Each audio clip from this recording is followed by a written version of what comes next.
오늘도 우리 하나님의 은혜를 삼음에 나온 사랑 성도님들에게 하늘의 평강과 위로가 가득하기를 바랍니다.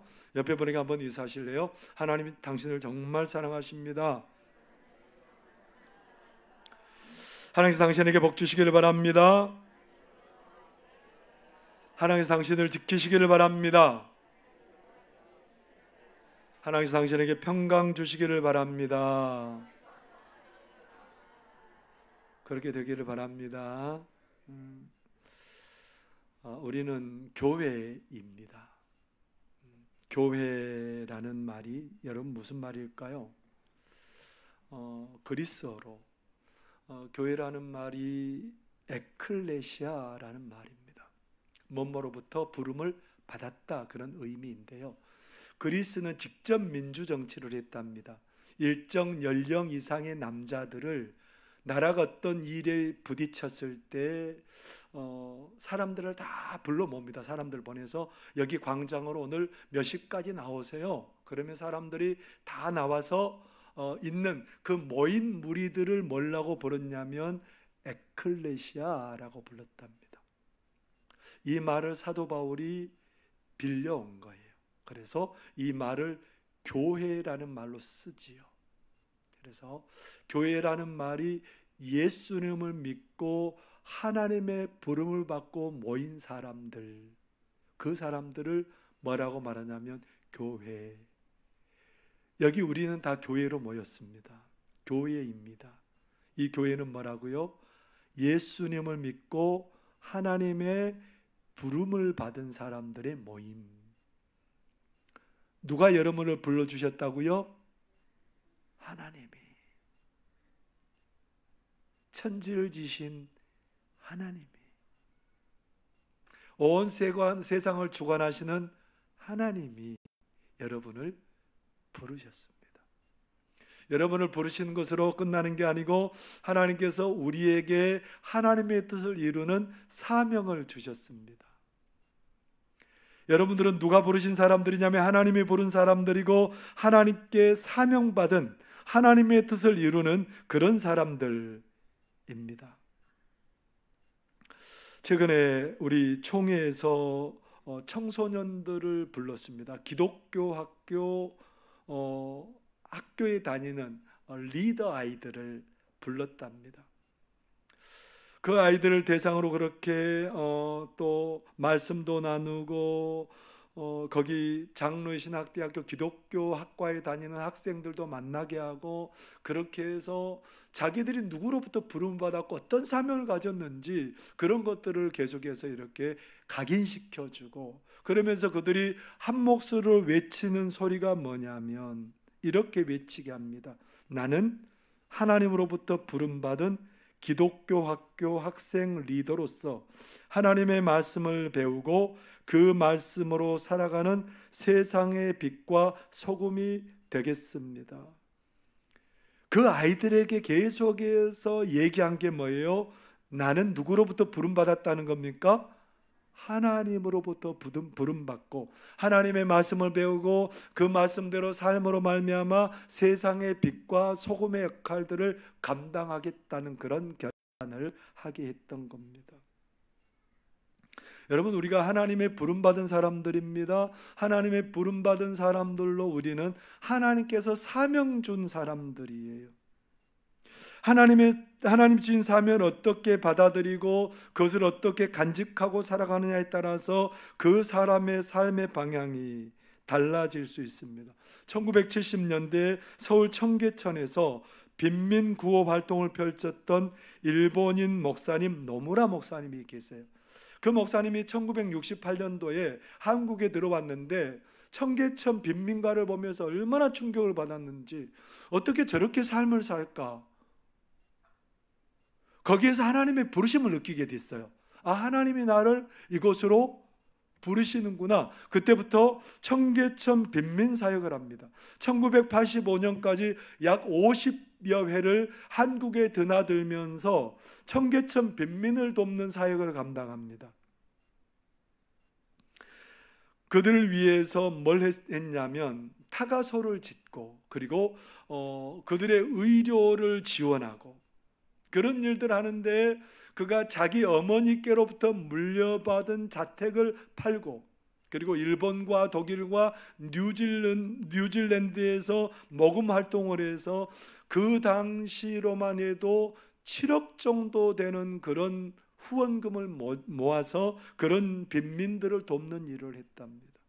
여러분, 7억 정도, 그 당시 7억 정도면 오늘날 얼마나 정도 되겠어요? 오늘날 화폐 가치로 하면 굉장히 많은 그런 후원을 했다는 거죠. 청계천의 성자로 불렸던 목사님은 기회가 있을 때마다 일제강점기 만행에 대해서 우리 한국에 사과를 계속해서 했습니다. 2012년에 주한 일본 대사 앞에 평화의 소녀상이 세워졌을 때 찾아가서 무릎을 꿇고 헌화하며 일본의 과거사에 대해서 속죄를 하기도 했습니다. 그러니까 일본 구구 세력들이 너 뭐냐? 너 죽는다? 그러면 계속해서 죽이겠다고 협박을 했답니다. 그럼에도 불구하고 하나님이 나를 부르셨기 때문에 계속해서 그는 빈민들을 돕고 자기들의 잘못을 회개하고 사죄하는 일들을 계속해서 하게 되었답니다. 그는 그런 고백을 하지요. 앞에 보면 그의 고백의 내용이 나옵니다. 내가 지금까지 어려운 환경에서 학교를 다니고 성인으로 성장하고 청계천 빈민 활동을 할 수 있었던 건 내 의지가 강하거나 똑똑해서가 아니었다. 나에게 살아있는 신학교였던 청계천 빈민을 접할 수 있었던 것이야말로 가장 큰 은혜였다. 목사는 한 분밖에 없다고 생각한다. 바로 예수님이다. 나는 예수님의 노예일 뿐이다. 하지만 행복한 노예. 누가 자기를 불렀답니까? 하나님이 불러서 하나님의 부름에 응답하니 하나님이 일하셨다는 거예요. 내가 잘나서 내 의지가 있어서 내가 똑똑해서 내가 가진 게 있어서 그 일을 감당한 게 아니라 하나님의 부르심에 응답했더니 하나님이 나를 통해서 일하셨다는 거예요. 예수님은 나의 주인이고 나는 노예일 뿐입니다. 그 노예로 살면서 나는 너무너무 행복했습니다. 하나님의 부르심에 응답하면서 그가 얼마나 행복했는지, 어렵고 힘들었던 삶이지만 그에게 얼마나 큰 하나님의 은혜가 임했는지 우리가 알 수 있는 그런 그의 삶의 모습이었습니다. 우리는 하나님께로부터 부름받았고 사명자로 부름받았다는 것을 여러분들 절대로 잊지 마시기 바랍니다. 옆에 분에게 한번 얘기해 주세요. 하나님께서 당신을 부르셨습니다. 당신은 사명자입니다. 그냥 그런 사람들 아니고 뭐라고요? 네, 하나님이 나를 불러주셨어요. 그리고 나는 하나님의 뜻을 이루는 사명자입니다. 그 사명의 길을 가장 잘 보여주셨던 분이 누굴까요? 누굴까요? 우리 예수님. 하나님의 아들 외아들 예수님께서 육신을 입고 이 땅에 오셨습니다. 왜 오셨을까요? 하나님의 나라를 가지고 오셨어요. 이 땅만 바라보고 살다가 영원히 죄와 사망 가운데 죽을 수밖에 없는 우리 인생들을 위해서 영원한 생명인, 영원한 잔치와 기쁨을 누릴 수 있는 그 하나님의 나라를 가지고 오셨는데 당장 어떤 일이 벌어지냐면 병든 자들이 다 일어나게 돼요. 귀신에 매였던 자들이 다 나음을 받게 돼요. 그 귀신에서 풀려나게 돼요. 죽은 자가 살아나게 돼요. 예수님 십자가에 죽으심으로 말미암아 죄와 사망의 결박에서 사람들을 전부 풀어주십니다. 하나님의 자녀가 되게 하셨습니다. 그리고 하나님의 영원한 잔치 가운데 영생을 누리는 그런 삶을 살게 하셨습니다. 영생이 우리 뭔지 다 아시잖아요. 하나님께 속한 모든 것들을 다 누리며 사는 삶, 이게 영생이지요. 오는 세대의 삶이라는 의미입니다. 그런데 이 예수님의 사명을 받아서 이어서 계속해서 그 일들을 성취해야 될 사람들을 예수님이 부르고 뽑으셔야 돼요. 어떤 사람들을 뽑아야 돼요? 다 탁월하고 똑똑한 사람들, 그런 사람들을 예수님께서 뽑으셔야 됐지요. 정말 그 중차대한 사명을 감당해야 될 그 사람들 아무나 뽑으면 안 되잖아요. 여러분, 요즘 청년들이 회사에 면접 갈 때 그냥 가지 않잖아요. 어떻게 해서 가요? 할 수 있는 대로 모든 경력들을 다 쌓고 끌어모아서, 그러면서 이제 시험도 치르고 면접도 보고, 회사에는 어떤 사람을 뽑아요? 그 중에서도 가장 탁월한 사람을 뽑아요. 왜요? 그 탁월한 사람 한 사람 뽑음으로 말미암아 회사의 운명이 달라질 수 있기 때문에 그래요. 탁월한 한 사람이 들어오면 회사 자체가 달라진다니까요. 그렇기 때문에 뽑고 또 가려서 뽑는 거잖아요. 그래서 예수님도 어떻게 해야 돼요? 어디 가서 뽑아야 됐을까요? 내로라하고 자랑할 거리들이 많은 예루살렘에 가서 정말 명문가, 좋은 교육 받은 사람들을 가서 고르고 또 골라서 택해야 되잖아요. 근데 오늘 이상해요. 예수님이 어디 가셨대요? 예수님이 그런 인재들이 넘쳐나는 그곳에 간 게 아니고 갈릴리 해변을 거닐고 계셨답니다. 놀러 가신 게 아니고요. 놀러 가셨다면 이해가 되는데, 갈릴리 해변에 제자 부르러 가셨대요.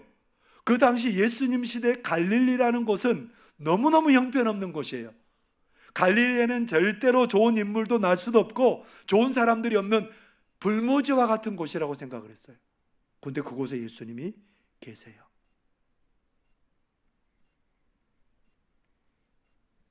오늘 예수님께서 그곳에서 해변을 거니시다가 바다에 금을 던지는 두 사람을 보셨답니다. 오늘 18절 말씀 같이 한번 읽어볼까요? 시작. 갈릴리 해변에 다니시다가 두 형제 곧 베드로라는 시몬과 그의 형제 안드레가 바다에 금을 던지는 것을 보시니 그들은 어부라. 예수님이 구경하려고 가셨을까요? 그물을 얼마나, 나는 목수로 살았으니 바닷일은 잘 모르니까 그물을 얼마나 잘 던지는지. 그 그물은 투망이었어요. 확 펼쳐서 던지는 그물이었습니다. 그렇게 그물 던지면서 고기 잡고 있는 그들에게 예수님께서 뭐라고 말해요? 나를 따라와라. 내가 너희를 사람 낚는 어부가 되게 하리라. 여러분, 이게 이해가 되세요? 평생 물고기만 잡아먹던 사람들이에요. 뭐 탁월한 건 물고기 잡는 것은 탁월하지요. 그런데 예수님의 이 엄청난 사역을 이어받기에는 여러분 가능할까요? 가능할까요? 조금 지나가시다가 또 한 배에서 아버지 세베대와 그물을 깁고 있는 야고보와 요한 형제를 발견하게 되었습니다. 그때도 뭐라고 그러셨어요? 뭐라고 그러셨을까요? 예수님께서 또 그들을 부르셨어요. 근데 그들의 반응이 이상해요. 베드로도 나 안 돼요. 우리 가정이 있어서 못 갑니다. 그래야 되고, 야고보와 요한도 나 아버지와 함께 이 일들을 해야 됩니다 하고 거절해야 됐는데 그거 다 버려두고 쫓아갔습니다. 예수님은.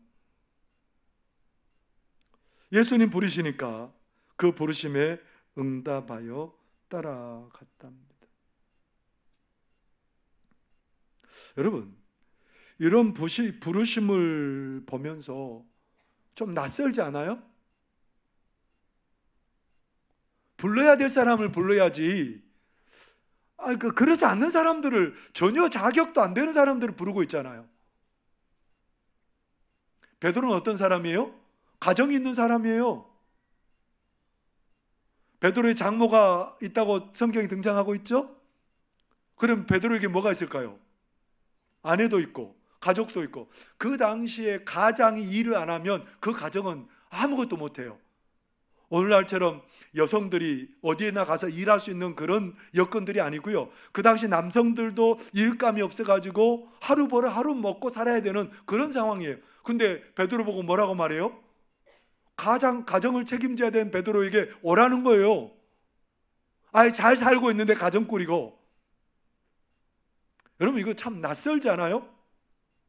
예수님이 이래도 되는 거예요? 야고보와 요한에게 갔습니다. 그 야고보와 요한은 부자였어요.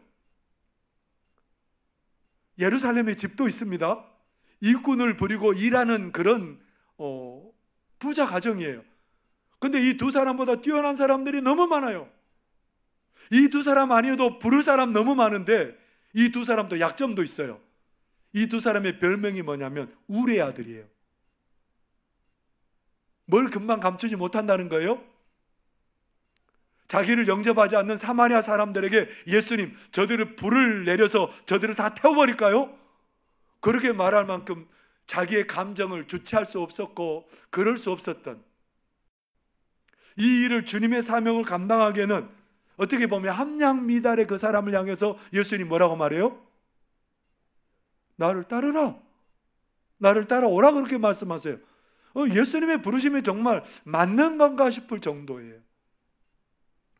그러한 일들이 성경에 자주 나옵니다. 선지자들을 부를 때도 나오고요. 사사들을 부를 때도 나옵니다. 사사시대 이스라엘 백성들이 범죄했을 때 하나님이 어떻게 하세요? 주변의 민족을 통해서 이스라엘 백성들을 괴롭히고 이스라엘 백성들이 다시 회개하면 사사들을 보내서 그들을 다시 구원하시고 그런 일들을 계속해서 되는 게 사사기예요. 그런데 어떤 사사시대에 이들이 또 하나님을 배반하고 우상을 섬김으로 하나님께서 미디안이라는 나라에 이들을 붙여버렸습니다. 미디안이 그들을 괴롭히기 시작하는데 파종할 때도 그들에게 와가지고 씨를 못 뿌리게 하고 씨를 거둬들여도 그것들을 다 빼앗아가고 짐승들도 다 빼앗아가고 그러니까 살 수가 없는 거예요. 괴로워서 살 수가 없어요. 우상이 그들을 안 도와줘요. 그래서 누구에게 갈 수밖에 없어요? 하나님께 가가지고 하나님 우리 좀 살려주세요.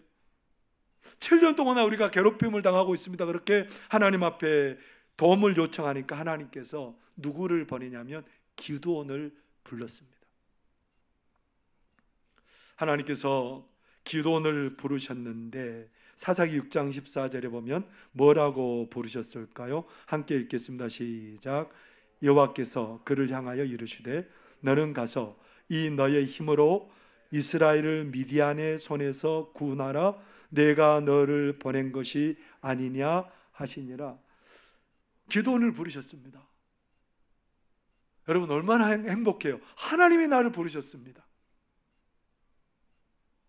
하나님 나 같은 사람 불러주셔서 고맙습니다. 고맙습니다 하고 간 게 아니고 뭐라 그랬을까요? 기드온이 사사기 6장 15절에 이렇게 말합니다. 그러나 기드온이 그에게 대답하되 오 주여 내가 무엇으로 이스라엘을 구원하리이까? 보소서 나의 집은 므낫세 중에 극히 약하고 나는 내 아버지 집에서 가장 작은 자니이다 하니. 므낫세 지파에 속했는데 므낫세 지파에서도 내놓을 것 없는 별 보잘것없는 집안입니다. 하나님. 그리고 하나님 우리 아버지 집에서도 나는 가장 작은 자입니다. 볼품없는 사람이에요. 하나님이 잘못 불렀어요. 잘못 불렀대요. 하나님 보고. 하나님이 부르셨는데 뭐라고 말해요? 하나님 잘못 부르셨어요. 여러분 하나님이 우리를 부르셨답니다. 그런데 우리가 그런 삶의 상황 가운데 있습니다. 그런데 하나님께서 우리에게도 가끔은 그렇게 하나님의 부르심에 낯설 때가 있어요. 지금까지도 생각나지 않았는데 어떤 것을 생각나게 해서 누구 앞에 무릎 꿇고 그것들을 용서를 구하게 하는 마음도 때로는 주세요. 때로는 내가 끼니를 이을 것도 없는데 그것들을 나에게 있는 조그만 것을 나누게 하는 그런 마음도 주실 때가 있어요. 때로는요 내가 감당할 수 없는 일 같은데 그것을 감당 안 하고 그렇게 나를 부르실 때가 있어요. 하나님의 부르심이 그때마다 얼마나 낯선지 몰라요. 가만히 앉아있으면 하나님이 가만히 있는 게 아니고 우리 보고 자꾸 뭐라고 말해요? 우리의 삶에서 자꾸 하나님은 말을 걸어오십니다. 우리를 부르십니다.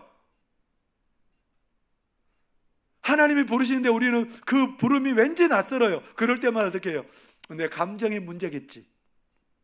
시간 지나면 그 사라져버리고 없는 거겠지 하고 우리는 애써 그 낯선 부르심을 외면하려고 할 때가 얼마나 많은지 몰라요. 근데 여러분, 참된 지혜는 하나님의 낯선 부르심을 잘 귀담아 듣는 것인 줄 믿습니다. 광주에 탑팀 재활의학과 원장으로 계시는 박정욱 의사 선생님이 계세요. 이 선생님이 결혼한 지 한 달도 안 됐는데 막 혈변을 쏟아놓는 거예요. 그래서 급하게 병원에 갔더니 뭐 의사 선생님은 별로 심각하게 생각하지도 않고 이 약 먹고 다시 오라는 거예요. 근데 점점 막 의식이 희미해지고, 그래서 갑자기 응급실에 들어갔는데 큰 수술하게 됐답니다. 지금 이제 의대 본과 3학년이고 아내도 인턴이고 그런 상황인데 이제 죽게 생겼어요. 의식이 혼미해지고 하나님께 기도했답니다. 하나님, 제가 의대를 못 마치고 의사 되지 못한 것도 별로 안 서운하고요.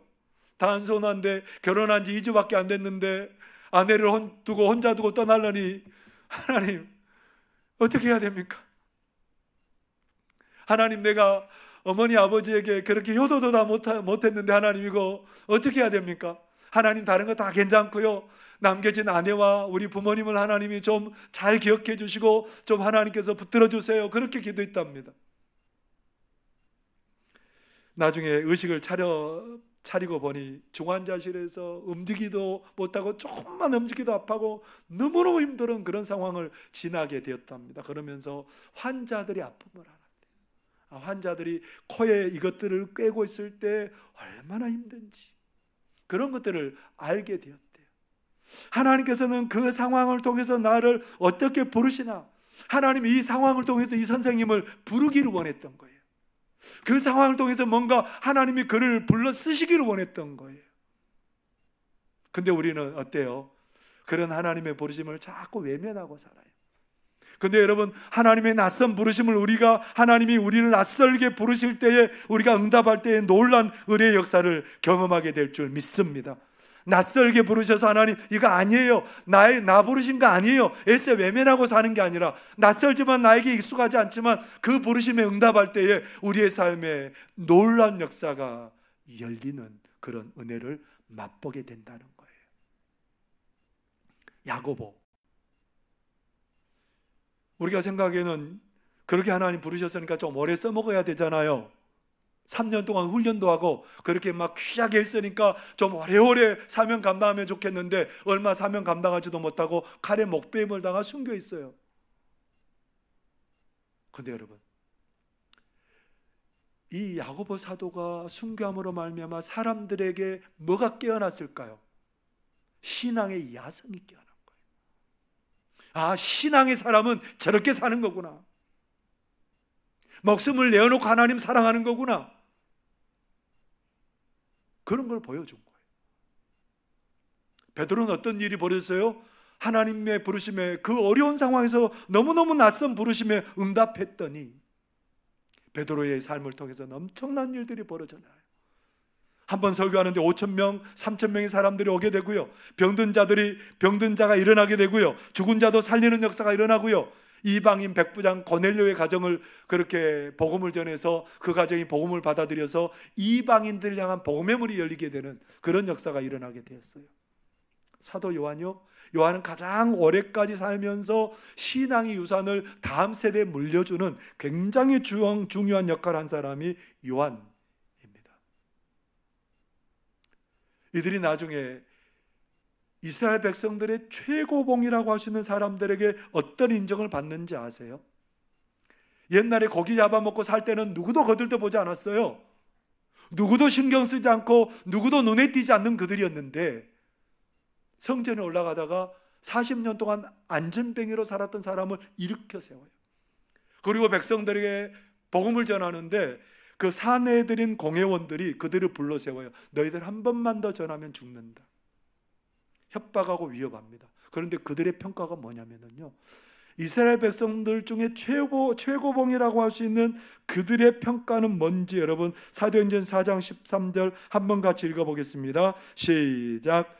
그들이 베드로와 요한이 담대하게 말함을 보고 그들을 본래 학문 없는 범인으로 알았다가 이상히 여기며 또 전에 예수와 함께 있던 줄도 알고.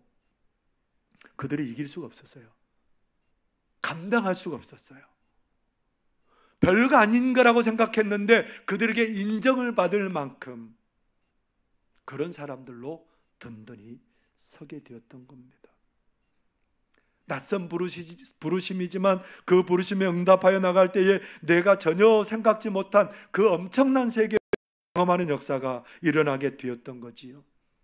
기드온도 그렇잖아요. 기드온도 그냥 하나님이 낯설었어요. 그 부르심이. 나 정말 작은 자고 미약한 자인데 왜 나를 불러줬는지 내가 이해가 안 된다. 그러지만 그 부름에 응답했습니다. 어떤 일이 벌어졌을까요? 300명 용사를 뽑아가지고 전쟁에 나갔는데 그 300명으로 엄청난 승리를 갖게 돼요. 미디안을 완전히 무너뜨리게 되고요. 그래서 큰 승리를 가져오고 이스라엘 백성들을 하나님의 구원의 손길들을 경험하게 합니다. 낯설지만 하나님의 부르심에 응답하며 나아갈 때에 이 놀라운 은혜의 역사가 일어나게 된다는 겁니다. 아까도 말씀드렸던 그 광주의 의사 선생님, 그는 어떤 삶을 살았을까요? 그 삶을 통해서 하나님이 나를 부르신다는 것을 깨달았어요. 낯설잖아요. 의사가 그렇게 아픔을 경험한다는 게. 근데 그는 그것에서 하나님의 부름을 경험하게 돼요. 그래서 지금도 매달 한 달에 한 번씩 완도에 있는 무이촌 섬 지역을 방문하면서 복음을 전한답니다. 의료 활동을 계속해서 팀을 꾸려서 활동을 하면서 복음을 전하고 그런 일들을 지금도 한 달에 한 번씩 감당한답니다. 그런데 어느 날은 백일도라는 섬에 가서 이제 진료를 하고 어떤 할머니 할아버지가 왕진을 요청해서 이제 그 집에 갔는데 할아버지가 좀 많이 편찮으신 거예요. 그래서 할아버지를 진료하고 이렇게 했는데 할머니가 그렇게 말하는 거예요. 자기 사위가 목사래요. 근데 지금까지 예수님 안 믿었대요. 아니, 사위가 목사인데 예수님 지금까지 안 믿었대요. 근데 이 의사 선생님을 만나고 그의 따뜻한 진료의 사랑의 손길을 접하고 나도 이제부터는 예수님 믿겠다고 하고 예수님 믿게 되었답니다. 낯선 그 부르심에 응답할 때에 많은 사람들이 하나님의 사랑을 경험하고 은혜를 경험하고 하나님의 손길을 느끼게 되는 그런 놀라운 은혜가 그 선생님을 통해서 나타나게 되었답니다. 일제강점기 시대를 살았던 한경희 목사님이 계십니다. 이 목사님은 일제강점기 속에 살면서 치안유지법 위반 혐의를 받고 3년 동안 옥살이를 하고 나왔습니다.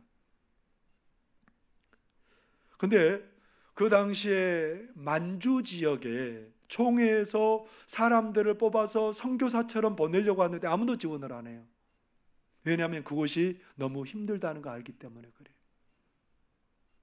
근데 이 목사님이 지원을 해요. 하나님의 부르심이라고 생각한 거예요. 다른 친구들이 뭐라고 말하냐면 자네 그곳은 위험해서 자네 죽어. 자네 그곳에 가서 복음 전하고 사역하면 자네 죽는다고. 그러니까 가지 말게나. 그렇게 친구들이 만류했어요. 근데 이 목사님이 뭐라 그랬을까요? 이 목사님의 고백은 이렇습니다. 나라를 잃고 해외에 망명하여 슬퍼하는 동포에게 복음을 전하여 새 생명을 주고 위로하며 독립정신을 키워주는 만주 선교가 나의 사명이다. 하나님이 나를 그곳에 부른다고 생각한 거예요. 낯설어요. 안 가고 싶죠. 생명의 위협이 있는데 가고 싶겠어요? 낯선 부름이지만 하나님이 부르니까 가는 거예요. 그렇게 불려서 1935년에 만주 4명의 교인들과 함께 그 지역의 교회를 복음 전하고 섬기다가 공산당원들에게 붙들려서 총살을 당해서 얼음 구덩이 가운데 던져져서 시체도 못 찾았답니다.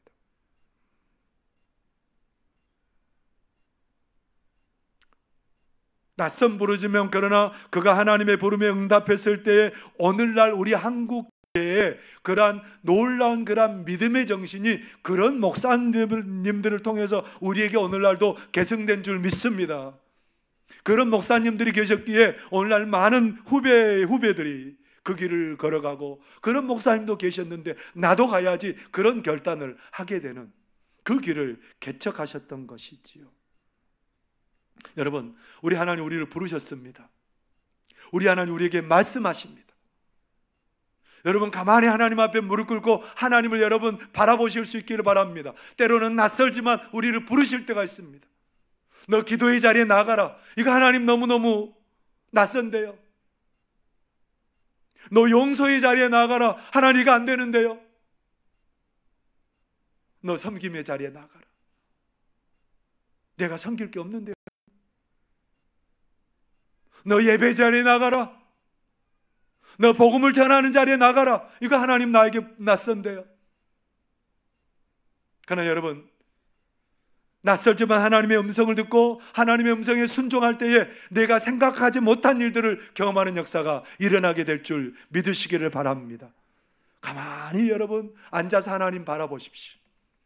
하나님, 우리를 부르신 하나님께서 낯선 음성으로 우리를 부르실 때 여러분 주저하지 마시고 그 음성에 응답하실 수 있기를 바랍니다.